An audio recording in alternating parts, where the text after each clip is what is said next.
Take advantage of your health before you become sick. Take advantage of your life before death approaches you. As long as Allah has given you good health and He's given you life, He's left that soul in your body. Take advantage of it before it's too late and you lament and you feel remorseful. And I wish, and I wish, and I wish, and I hope. Be of no avail to you. Our pious predecessors, subhanallah, they gave their lives and wealth for the sake of Allah subhanahu wa ta'ala.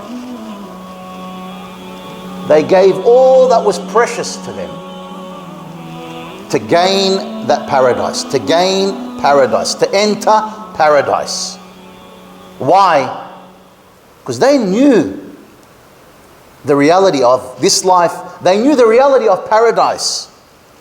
And that paradise is Allah's commodity. Paradise is precious.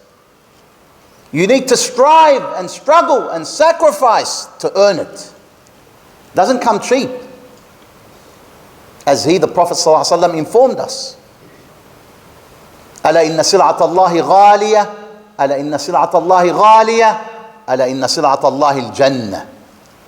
The commodity of Allah is expensive.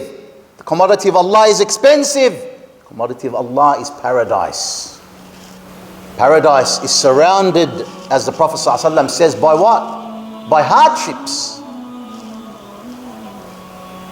And hellfire is surrounded by lusts. You want to enter paradise? You need to work hard for it. You need to do your obligations and keep away from the prohibitions. You need to do that which is pleasing to Allah and keep away from that which is displeasing to Him. Hellfire is very easy to enter, my dear brothers. Lusts. Follow your lusts and desires and whims. Continue on with the haram that you are doing.